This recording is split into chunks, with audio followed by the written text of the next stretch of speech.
सोचिए, एक बिल्कुल नया मेडिकल कॉलेज बनता है और खुलने के कुछ ही महीनों में बंद हो जाता है। अजीब है ना।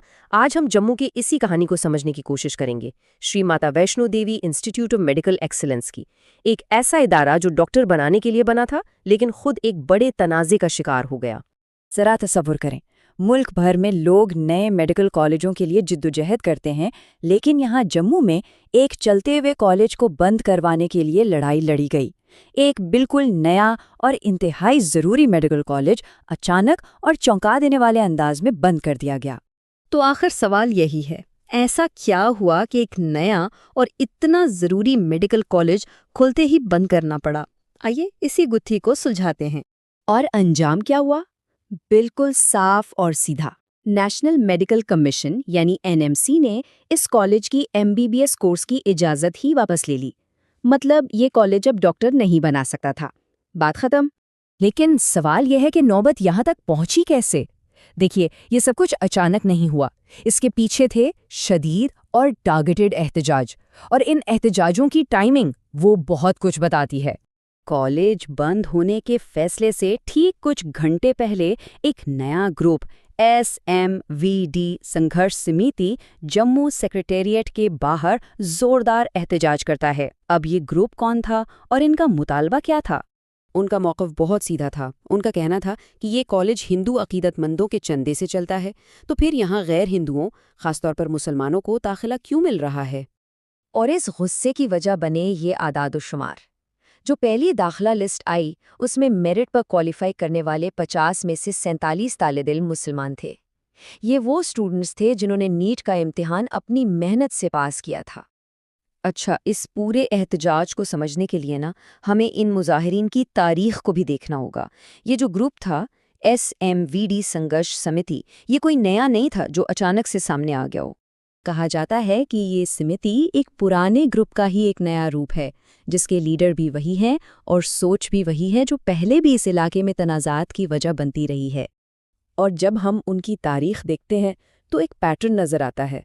2008 का अमरनाथ ज़मीन का तनाज़ा हो, या फिर वादी कश्मीर की मुआशी नाकाबंदी, या फिर 2013 में कश्तवाड़ का फ़िरकावाराना तशद्दुद।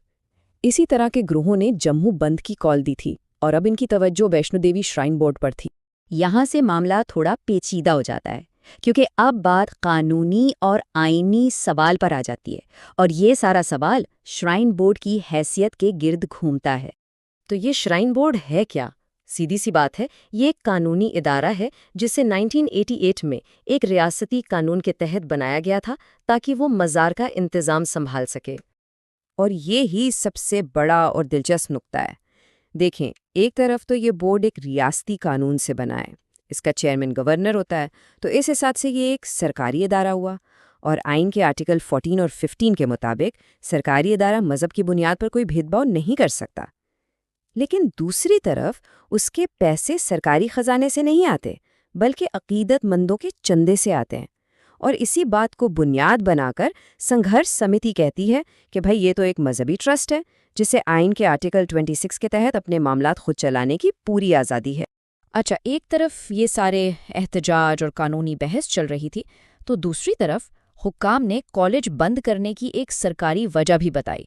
तो चलें देखते हैं कि कागज़ों पर क्या कहानी लिखी गई।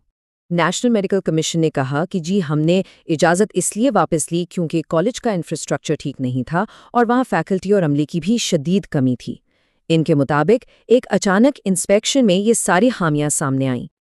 लेकिन यहाँ एक बहुत बड़ा सवाल खड़ा होता है। अरे भाई, कुछ महीने पहले तो इसी कमीशन ने पूरी जांच पड़ताल के बाद कॉलेज खोलने की इजाज़त दी थी, तो चंद महीनों में अचानक ऐसा क्या हो गया कि सब कुछ ही नाकिस हो गया?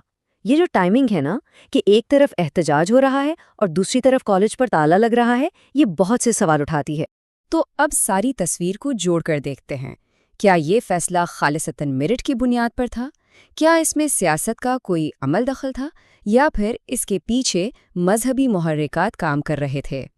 तो आखिर में हुआ क्या? नतीजा ये निकला कि कॉलेज की MBBS की इजाज़त कैंसिल हो गई।